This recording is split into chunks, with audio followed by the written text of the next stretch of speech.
At the end of the day, it's not about what you have or even what you've accomplished. It's about what you've done with those accomplishments.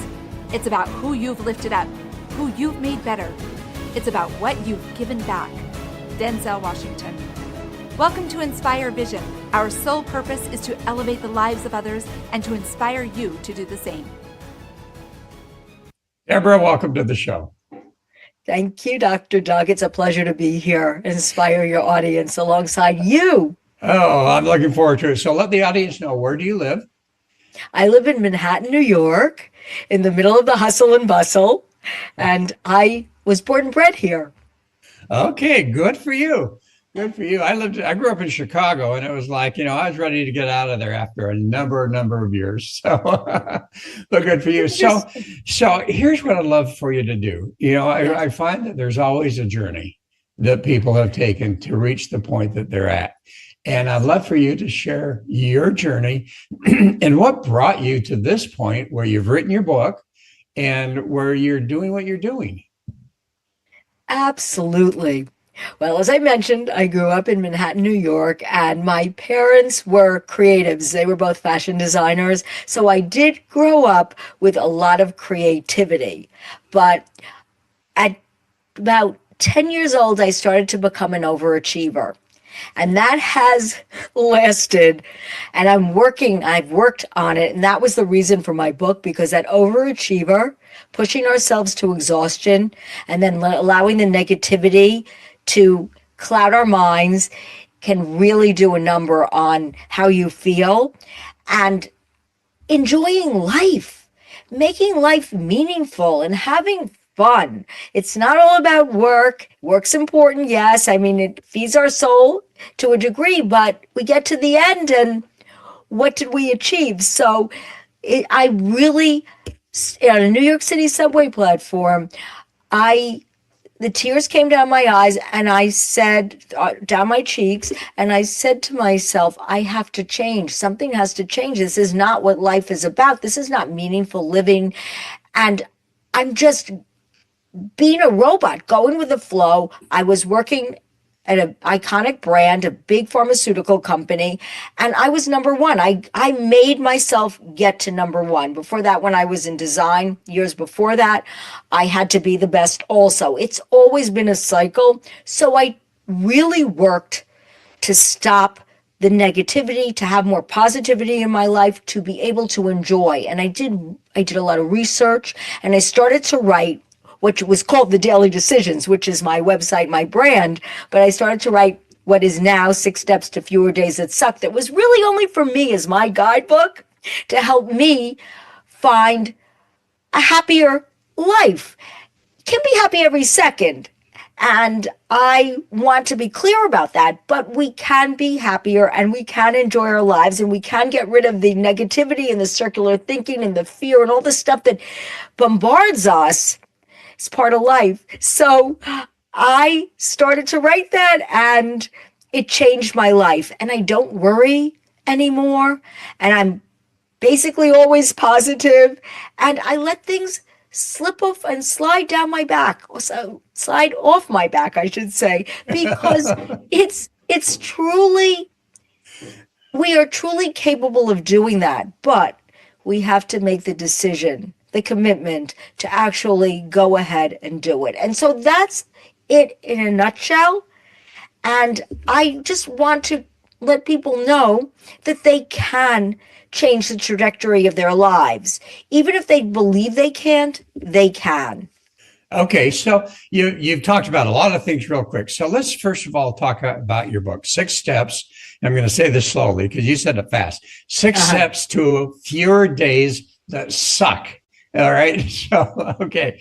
And you talk about that. You talk about the fact that, we go through day. You talk about circular thinking. You talk about negativity. So I want to get into each of these areas a little bit. Okay. Okay. Yeah. One of the things that struck me as I was, looking at what some of the things we might chat about was this concept of negativity. And it's interesting. I have a colleague, an acquaintance I interviewed on my show years ago when I was doing business tips and trends. And we're friends on Facebook. And all of a sudden, and I don't want to get political here, but all of a sudden, with the politics that have occurred, with the voting and the changing that's going on, all of a sudden, I'm seeing post after post of negativity. And quite frankly, one of them, it was just like, okay, so what I did, which is, I don't know, that's just me. I thought, you know what, I'm going to write just the opposite of this. So, I'm not a great writer, but I went on to Chat GPT and I said, okay, here's the article. I want you to write the positive of this rather than the negative. And so that happened. And I went in and added a few more things, put it back on the website, in Facebook, actually. And oh my goodness, I got nailed so many times by people that were following and so forth. And I thought to myself, why is it? And now I just continually see the negativity. Why is it that people get stuck in negativity based on your experience? What is it? Honestly, because it goes back to early humans, or we could say the caveman. Our brains tend to focus on, remember, negative information, negative events over positive. It's called negativity bias. And I know you know about it. And honestly, that is the reason. But if we want to, we can reframe our thoughts, reshape our perspective, because it's all how we want to look at things. You want to look at things as being horrible and disgusting and whatever, because I hear the political stuff too. And we really can go down that rabbit hole. And then what happens is, because our brains seek patterns, we create these negative patterns, which continue with us, as opposed to focusing on, like you did and I would do, is the positive side of all those things. And that is what happens. It's just mind-boggling to me that people would want to live in such negativity, because they're not happy. They're not happy. As you say, it is kind of an inclination to think. I hadn't thought of that, but we think more of negative. Rather, it's easier to think of negative than positive. But in your experience, when someone is stuck in negativity, what does that do to their health? So interesting, because actually I just wrote an article that's going to be in Eye Pain Online, a magazine, and it's all about how negativity can get you sick, because these negative emotions are actually linked to certain diseases like gastroenterological problems, degenerative brain problems, cardiovascular issues. It really is. It can actually, because it raises the cortisol, these negative emotions, especially when it's severe, like what you were experiencing online, it can actually have such a damaging effect that it's even linked possibly with Alzheimer's and affecting the cognitive decline. It can affect our health, being able to actually heal ourselves from any disease or something or problem might take longer or be difficult to do, because the cortisol is swimming around and it just doesn't help us. And it's scary. That was one of my wake-up calls, Dr. Doug, because I said, you know what? I could kill myself if I want to, not literally kill myself, but through all of this, because the negativity really can make us sick. And people don't realize, I think, what's happening to them. We can do these things to ourselves, just like anything negative. We do it to ourselves. It's just so interesting how that happens. And those people like you and I, we want to stop that. We want to live a happier life. So we seek out those positive patterns to be able to counter the negativity. And so that's such a shame. And I wish that people would have a wake-up call, and you would also comment on what you talk about regarding negativity and how it can literally make us sick. Yeah, well, and when we talk about that, excuse me, how do you help people, or how do we help people, or how does anyone, if someone, for instance, someone that's listening to the show right now, and Yeah. they have friends or they have family members that are just constantly negative, and ideally the people that are listening tend to be more positive and want to think that way, how do they help someone, or how does the individual that is always thinking negative make a change to start being more positive in what they're doing and what they're thinking? And the truth of the matter is, unless somebody wants to change, as much as you could talk till you're blue in the face, if they don't want to change, we can't control what other people do. We can control our thoughts, emotions, actions, reactions, but controlling other people, or not controlling, but trying to help other people, it becomes difficult unless they want to help themselves. Yes, you could talk about this the way you and I are talking about it, and hopefully something will spark and they will maybe come to a conclusion themselves. But that's what I find, unless with people I coach and all, unless somebody wants to change. And that's why when I work with people, I'm like an accountability partner, a mentor, somebody that's there to actually be a mirror more than anything else. Because sometimes when we're so close to ourselves, we don't see what's actually happening, what we're doing to ourselves.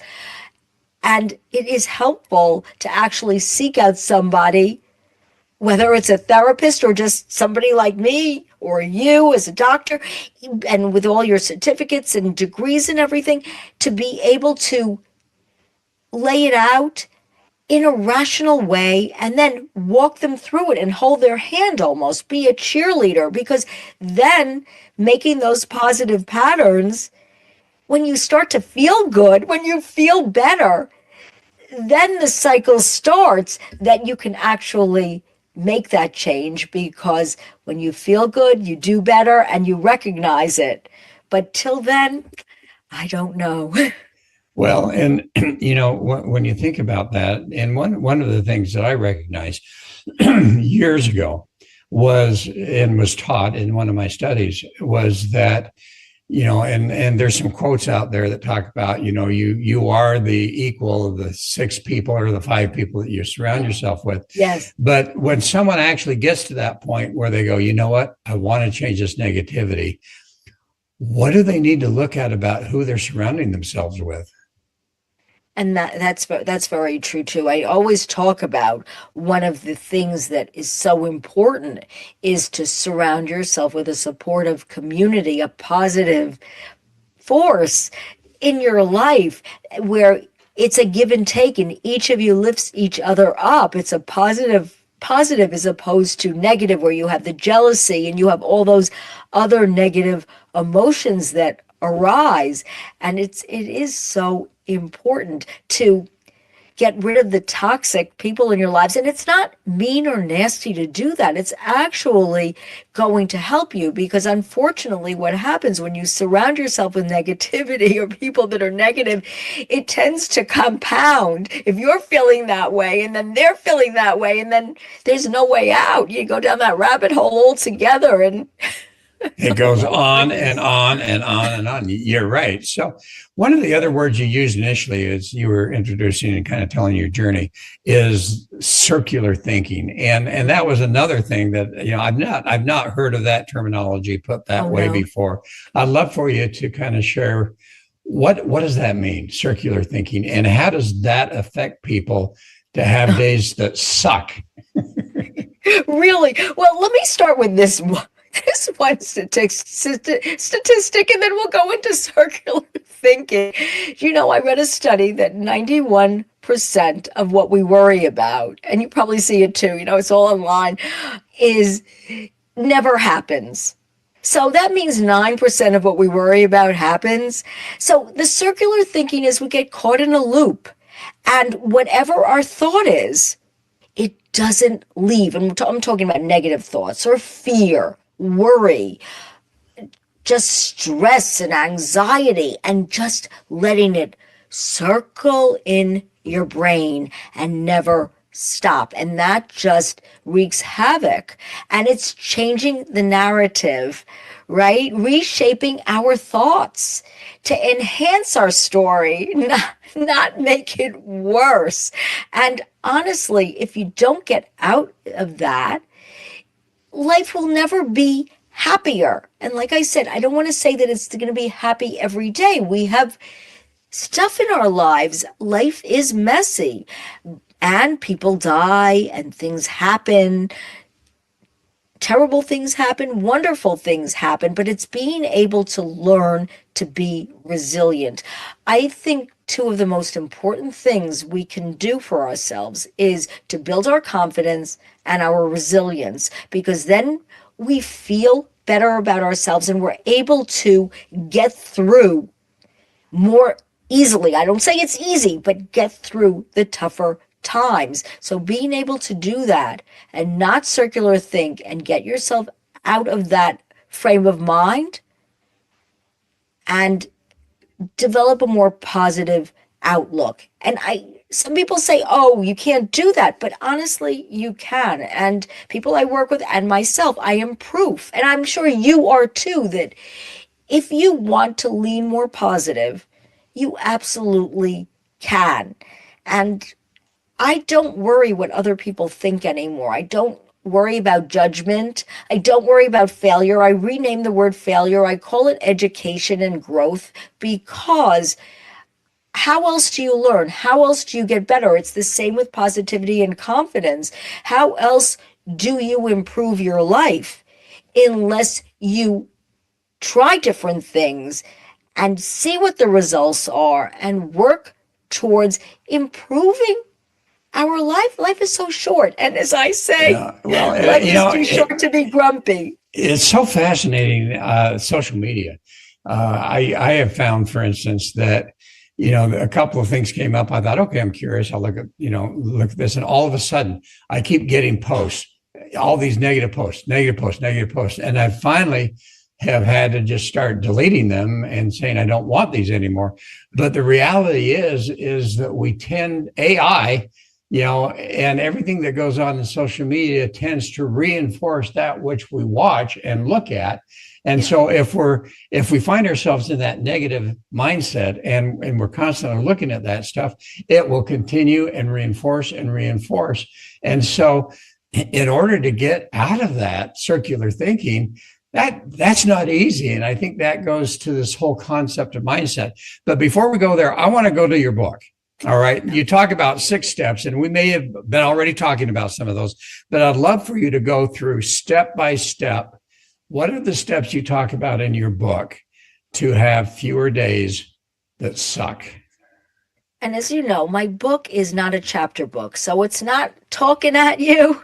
It's not graphs and charts. It's actually one big warm hug that's a pep talk to break it down simply. I have double pages on various topics within the steps, like walk away from negativity, or no more excuses, or happiness is a choice, or many about procrastination, many different things that everybody struggles with.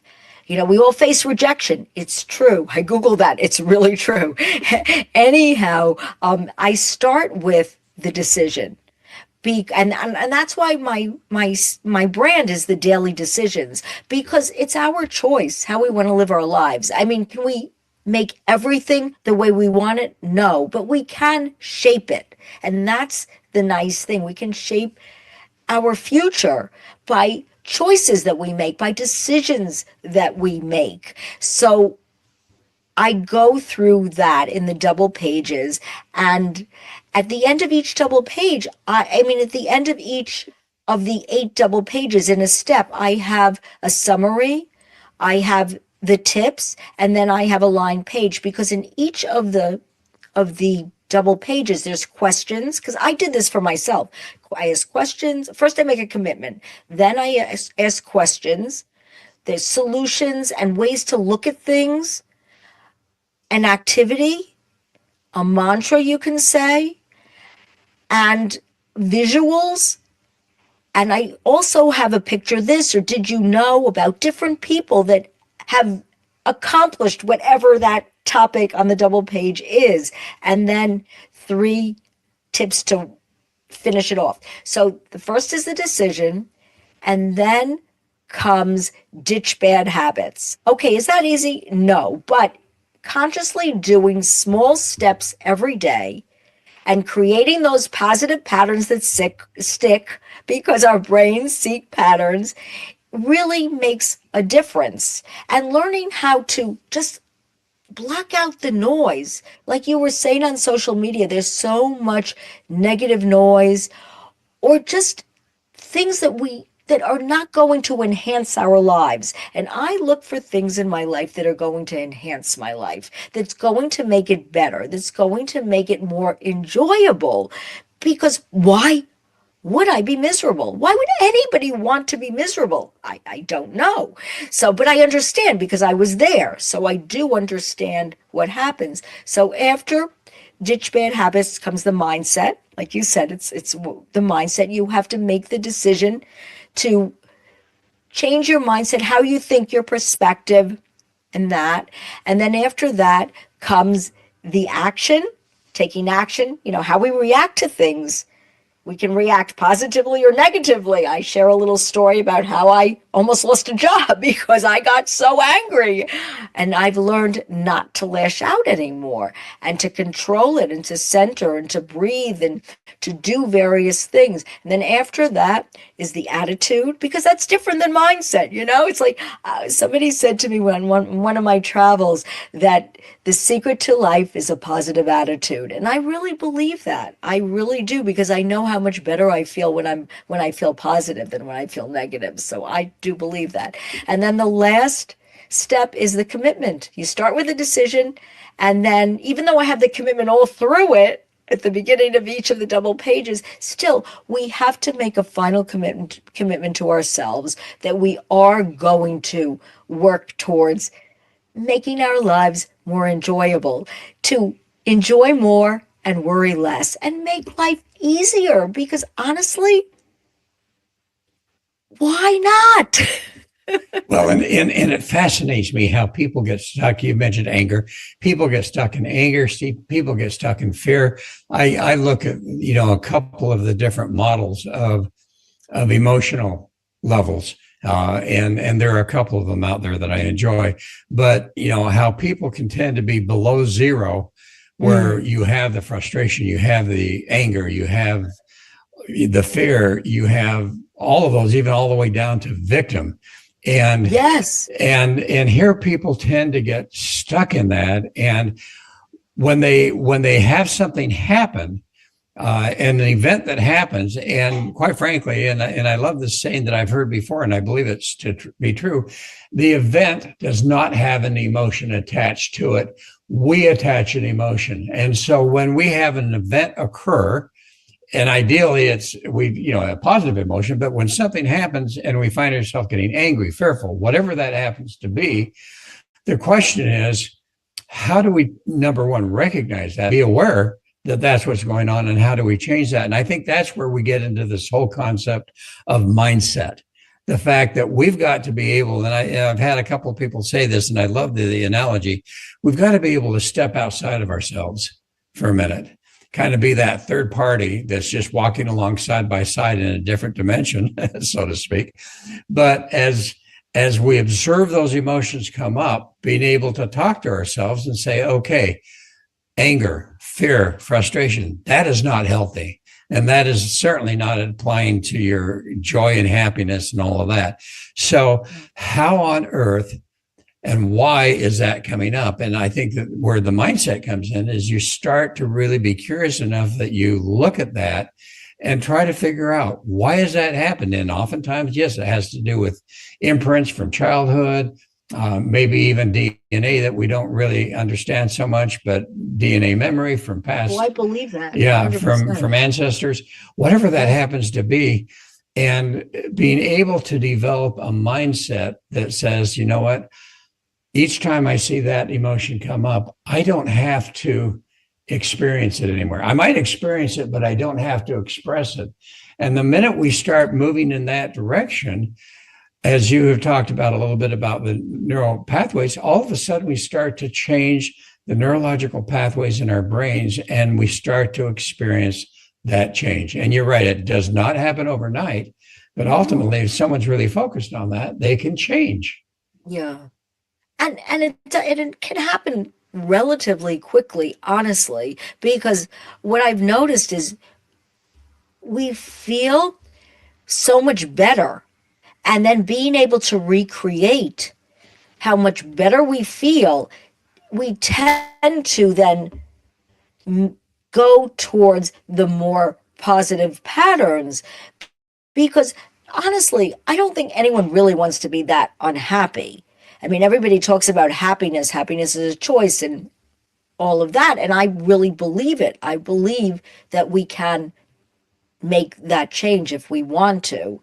And I just hope that more people do, because my heart goes out to people, because what happens is we're stuck in negative emotions. And when you're feeling stuck and you feel like you're going in circles and nothing's changing, it just becomes harder to make that change because you're stuck in a loop. And you got to, what you said, you have to exit that loop, and how you do it. And I believe what you said, walking side by side with yourself. I think it's all about reflecting and then realizing how you're going to react, and not to react in an adverse way, because it's not going to help. And then what happens? Again, that becomes circular too.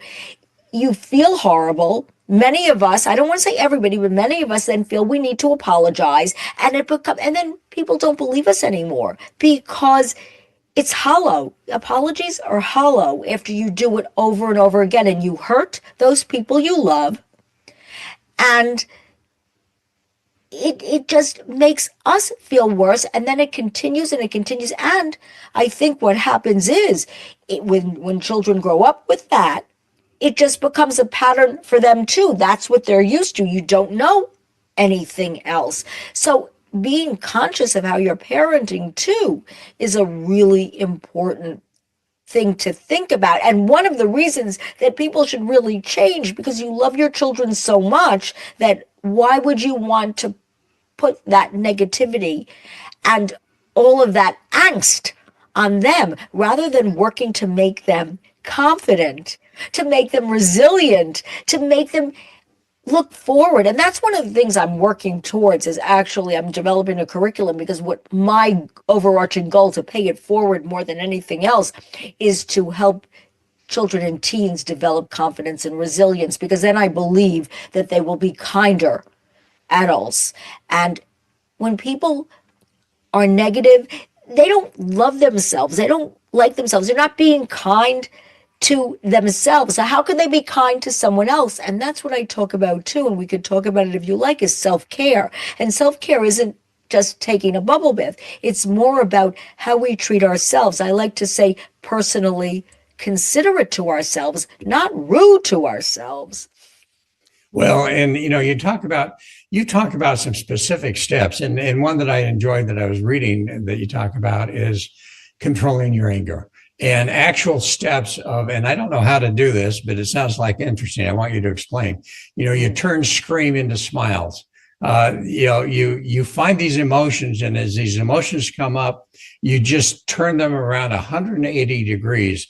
So anger into kindness, frustration into experience, all of those type of things. What are some of the things that people can do, that you, as you're working with people as a coach, what do you suggest that they do from an actual activity?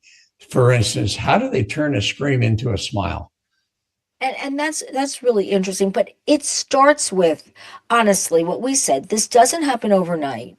And I want to just backtrack, because you're not going to wake up one morning and say, okay, I'm going to turn my scream into a smile, or I'm going to turn my frustration into just being more calm. The thing is, we have to give ourselves permission, and that's where the self-care comes in. We have to give ourselves permission to be kind to ourselves. That's the first thing. When we're kind to ourselves, we take a step back before reacting.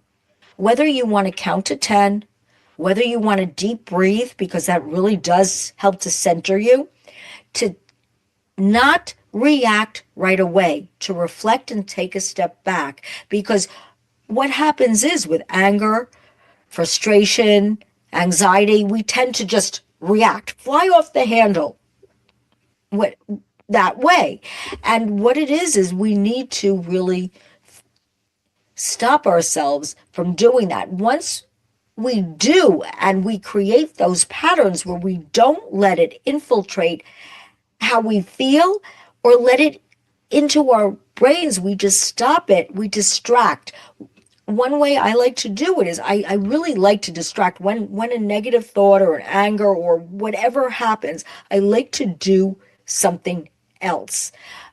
And I know when you're in the moment, you're not necessarily going to do that, but over time, practicing, stepping away from the anger. Sometimes that's difficult to do, but we find ways that we can, and that's the way we can help ourselves to turn screams into smiles, to turn more frustration into calm, to calm our stressors, to be able to just relax ourselves as opposed to heightening the anger, the frustration, the stress, the anxiety, because that's what we do. Once you start in the circle, again, it's circular, everything's circular. It just continues as opposed to stepping back, reflecting, and not going there.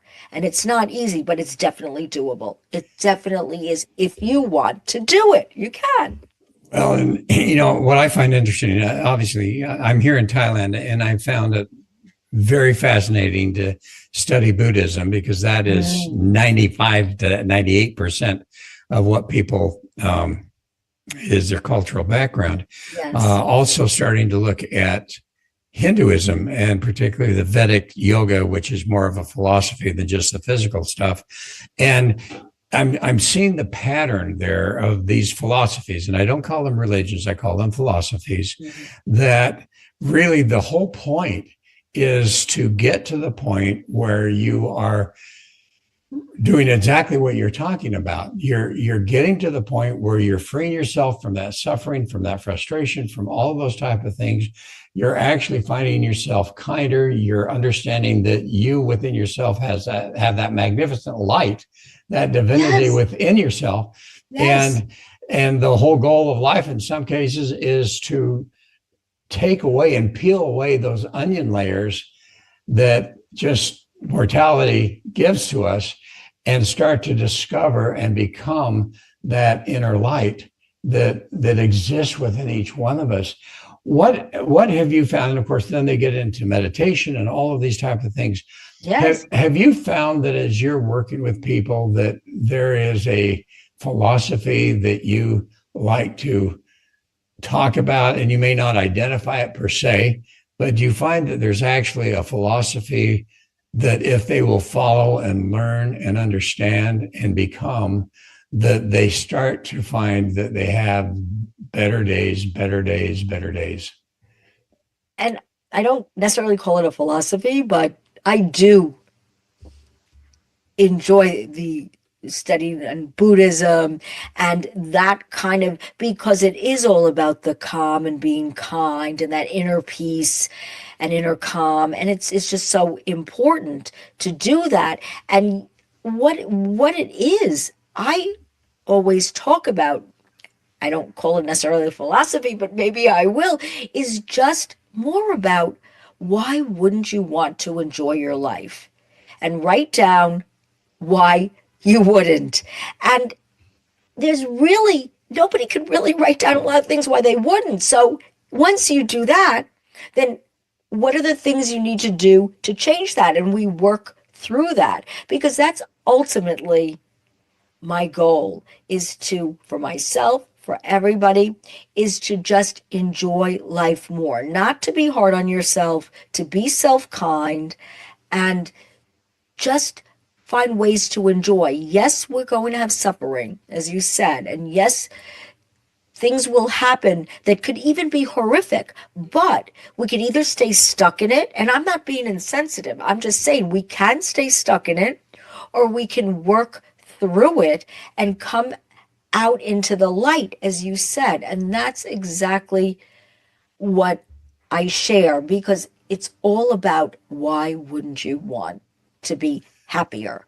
And like I said, happy, I try not to do that. I just happier, because if you're all the way down there, like you said, zero, below zero, whatever, why wouldn't you want to bring yourself up? Because honestly, you get to the end of your life and you say to yourself, well, what didn't I do?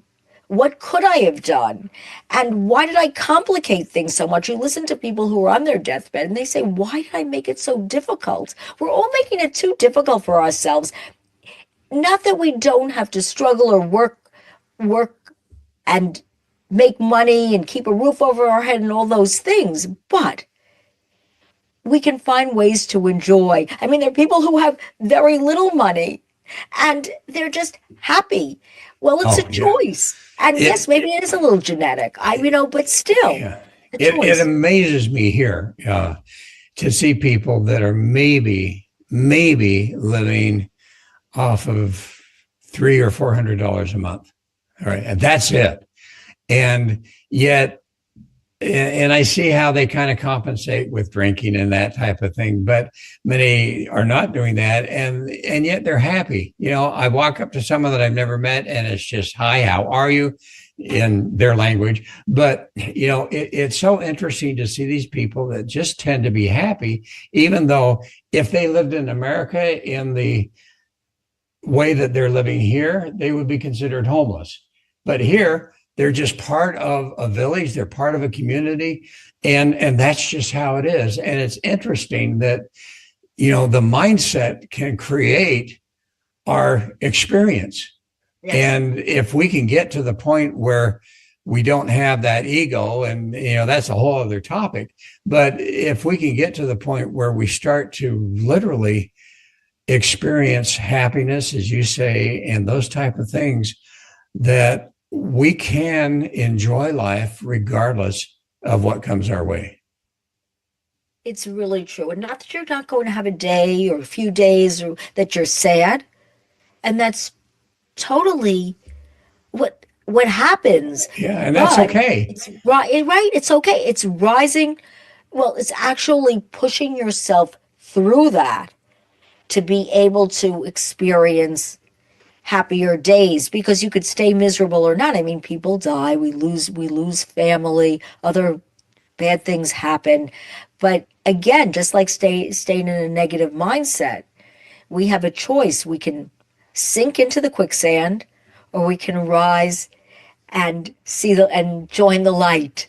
And that's what I choose to do. I share with others to do that. And I'm very compassionate, because that's really what it's about. You will have difficult times, but more times will be happy or happier if you allow it to be that way. So do you have any stories of clients you worked with that you don't have to use names, but does anything come to mind as far as a story of someone that you started working with that literally did go from that anger, that fear and so forth into a life where they're starting to enjoy? Could you share one of those? Yeah, absolutely. It started with actually making a decision to change. I mean, this person read my story and it resonated. A lot of the people, they read my story and what I went through, and it resonates because what I'm sharing out there is not put on. It's not fake. It's not all smiles and all of that, but I'm truly centered in myself. And so what we did is we worked through everything that I went through my book, through worksheets that I share, and it really, really worked because the person wanted to make that change. And it's just being able to balance work, balance family, balance all, and you can't perfectly balance everything, but you can strive for more harmony and balance in our lives and be able to say no to things, because that's really important too. Some people are people pleasers. Some people, like this person, some people take on too much and don't know how to say no, and it wreaks havoc. And then that's when the frustration and the anger and the overwhelm happens, because how do you deal with all of this? And you have your family, and it becomes overwhelming. And so being able to say no, to stop with the people pleasing, and to just be themselves, don't judge themselves, don't judge other people, just let that judgment go. And slowly but surely recognizing it and making these patterns a whole new person, because this person wanted to do it. And that's honestly what it comes down to. It's simpler than it sounds. It's simpler than we think it would be, because we're so caught up in the negative mindset or other things going on in our minds that we can't separate ourselves. And we need to, what you said, is walk us on alongside ourselves and actually see what's going on. But that's where it's helpful to have an accountability partner or a mentor or a confidant or somebody that can actually be honest with you and say, this is what you're doing, and you need to stop it by doing these things. And that's how it works. It doesn't take forever. And it takes work. It takes work. And I appreciate you saying that, because, as I look at that, it's like, as I look at my own life, oh my goodness, the studying, the working, the meditation, all of the stuff that I'm still doing, but it's work, but it's worth it, because, and I think that's the key for people, is to understand that, you know what, you are going to have to work. You're going to have to work at this. You're going to have to look at it, analyze it, be humble enough to accept what's going on, and being courageous enough to be willing to say, all right, I will make that change. And as you do that, recognizing that it's work, as you do that, all of a sudden, you start to see the light at the end of the tunnel. And, every once in a while, the light goes away for a bit, but you always get back to that light, because that's the mental attitude that you've developed. So as we close, and you've said so many wonderful things, but I would love for you again to take just whatever comes to your mind. What would be a message that you'd ultimately like to leave with the audience today? And you just said something about courage. And I believe that partnering your confidence, your courage, building the resilience to be able to bounce back and to know that things will be okay, having that in your mind because you see it over time, having that perspective is what I think is so important for people to cultivate and to trust themselves. Because so many times I see that people don't trust themselves. The fear and the worry and all the negative emotions take over. And honestly, if we want to go inside, we really can trust ourselves, whether we lean on our instincts or intuition. I don't say that's always going to work, but it definitely take a pause and trust yourself. Give yourself a really big hug. Be kind to yourselves. As I say, personally considerate. Treat yourself the way you would like others to treat you. And then work on your confidence, your resilience, your courage, your positive mindset, and just look forward to every day. Say a positive affirmation, and I'll again say hug yourself. Great. Deborah, thank you so much. This has been a great conversation, and I appreciate your insights. Thank you. I appreciate yours. So let me ask you again, and I guess renew with the audience the name of your book, number one, and then two, how do people find you? What's your website? Yes. So the name of the book is 6 Steps to Fewer Days That Suck. ditch unhealthy habits, unzip a happier you, because there's a big zipper to unzip and unleash the sunshine. And my website is thedailydecisions.com, because we need to make these daily decisions to change our lives, to change the trajectory of our lives. And if you go to thedailydecisions.com/inspire, you can join my Positive Energy Club. It's complimentary or free. And you can download, I share, it's companion to 6 Steps to Fewer Days That Suck, but it works on, it's a standalone as well. It's a happiness worksheets, it's motivational worksheets, and feel-good activities that you can do to make yourself feel good. All kinds of ideas of what you can do. So that's exactly where I live. And if anyone wants to contact me, I'd be happy to chat. And it would be my pleasure, because I want everybody to get unstuck and be happier. Thank you so much. I really appreciate it, Deborah. That's great. And folks, hey, I hope this has been meaningful for you. And I hope you picked up a couple of tidbits here that'll motivate you if you're in that situation of not experiencing happiness and joy in your life. Get to her website and get to Deborah's website and kind of see what's going on. Read that book, which will be on Amazon, I assume. Yes. And really see what you can do about changing your life. So anyway, appreciate you joining us and look forward to having you join us again soon. This is Dr. Doug saying namaste.